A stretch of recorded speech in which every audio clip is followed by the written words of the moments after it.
নমস্কাৰ বন্ধু বান্ধৱীসকল, পুনৰবাৰ স্বাগতম জনাইছোঁ মোৰ অন্য এটা ভিডিঅ'লৈ। আগৰ দৰে আজি আপোনালোকৰ মাজলৈ পুনৰবাৰ লৈ আহিছোঁ নতুন কেইটামান পোষ্ট ভেকেঞ্চি। আজিৰ পোষ্ট ভেকেঞ্চি কেইটা হৈছে জুডিচিয়েল একাডেমি, ইয়াত পোষ্ট ওলাইছে। ইয়াত লাষ্ট ডেট হৈছে 26 তাৰিখ 6 মাহ 2023।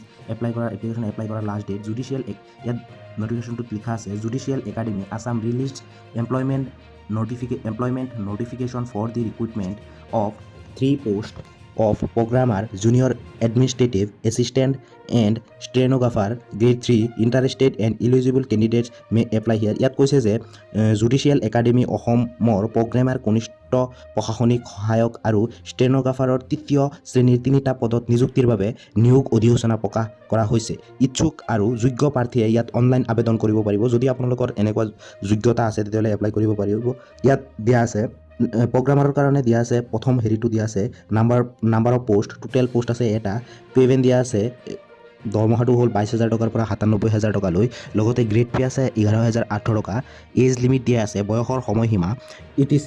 ইয়াত কোৱা হৈছে যে শিক্ষাগত অৰ্হতা লাগিব, BE অথবা BTech ডিগ্ৰী লাগিব, কম্পিউটাৰ ইঞ্জিনিয়াৰিঙত IT MCA কমেও 50% নম্বৰ আৰু কম্পিউটাৰ নেটৱৰ্ক ছিষ্টেম LAN আৰু WAN TCP/IP দক্ষতা থকা, ৱেব চাৰ্ভাৰ, লাইব্ৰেৰী চাৰ্ভাৰ ৰক্ষণাবেক্ষণৰ 3 বছৰৰ অভিজ্ঞতা থকা, হাৰ্ডৱেৰ আৰু ছফ্টৱেৰ ডিভাইচ, ডিজিটেল লাইব্ৰেৰী আৰু ৱেবছাইট ডিজাইন, উইণ্ডোজ আৰু লিনাক্স প্লেটফৰ্মৰ জ্ঞান থাকিব লাগিব বন্ধু বান্ধৱীসকল। লগতে নেটৱৰ্ক সুৰক্ষা প্ৰণয়ন কৰাৰ ক্ষমতা থাকিব লাগিব, ফায়াৰৱাল ৰাউটাৰ্ছ আদি থাকিব লাগিব।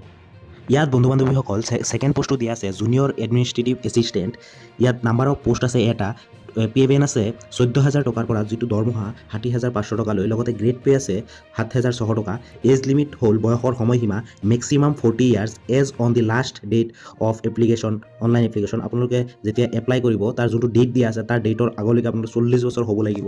অথবা এডুকেশ্যনেল কোৱালিফিকেশ্যন লাগিব, must be a graduate from a recognized university having computer certificate, diploma of minimum duration of 6 months. Candidates with computer typing speed at least 35 WPM will be given preference. ইয়াত কোৱা হৈছে যে আপোনালোকে যিকোনো ইউনিভাৰ্চিটিৰ পৰা 6 মান্থৰ diploma থকা কম্পিউটাৰৰ ওপৰত চাৰ্টিফিকেট লাগিব।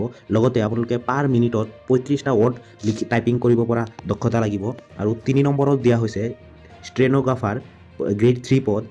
ইয়াত আছে টোটেল পদ আছে এটা। পে'মেণ্ট দিয়া আছে যোনটো দৰমহা 14,000 টকাৰ পৰা 60,500 টকালৈ। লগতে গ্ৰেড পে আছে 7,400 টকা। এজ লিমিট দিয়া আছে মেক্সিমাম 40 বছৰ। এডুকেশ্যনেল কোৱালিফিকেশ্যন দিয়া আছে graduate with short hand 40 WPM। মিনিটত আপোনালোকে 40টা ৱৰ্ড লিখিব পৰা নলেজ থাকিব লাগিব। ইণ্ডিয়াৰ হ'ব লাগিব এজ ডিফাইণ্ড আণ্ডাৰ আৰ্টিকল 5 আৰু 6 of the constitution of India. ইয়াত দেখা আছে এমপ্লয়মেণ্ট এক্সচেঞ্জ ৰেজিষ্ট্ৰেশ্যন। আপোনালোকৰ চাকৰিৰ কাৰণে যোনটো এমপ্লয়মেণ্ট এক্সচেঞ্জত নাম ৰেজিষ্টাৰ থাকিব লাগে আৰু সেইটো চাৰ্টিফিকেট থাকিব লাগে, সেইটো লাগিব। Candidates must have a valid employment exchange registration number in the state of Assam. Age relaxation দিয়া আছে, কেটেগৰী ৱাইজ বয়সৰ দিয়া আছে, ৰিলেক্সেশ্যন ইজ মেনশ্যন তলত দিয়া আছে। 3 years upper age limit relaxation for candidates belonging to OBC MOBC কেটেগৰীৰ কাৰণে 3 বছৰ ৰেহাই পাব। 5 years upper age limit relaxation for candidates belonging to SC ST P ST H কেটেগৰীৰ। 10 years upper age limit relaxation for PWD physically হেণ্ডিকেপৰ কাৰণে 10 years। Application fees দিব লাগিব। Candidates have to pay the application as mentioned below according their caste হিচাপে fees দিব লাগিব। SC ST ৰ কাৰণে 150 টকা, PW নীল ফিজিকেলি হেণ্ডিকেপৰ কাৰণে নীল, আদাৰ্ছ 300 টকা। আৰু এইকেইটা post starting date submission of online application 12 জুনৰ পৰা ষ্টাৰ্ট হ'ব অনলাইন এপ্লিকেশ্যন। তথা লাষ্ট ডেট হ'ল application submission of application last date 26 June 2023 till 5 PM 5টাৰ আগলৈকে কৰিব পাৰিব, 26 তাৰিখলৈকে 26 জুনলৈকে, কিন্তু 5টাৰ পিছত নোৱাৰিব। Important web links of judicial academy Assam vacancy. ইয়াত অনলাইন এপ্লিকেশ্যন ফ্ৰম 12 তাৰিখ 6 মাহৰ পৰা ষ্টাৰ্ট হ'ব।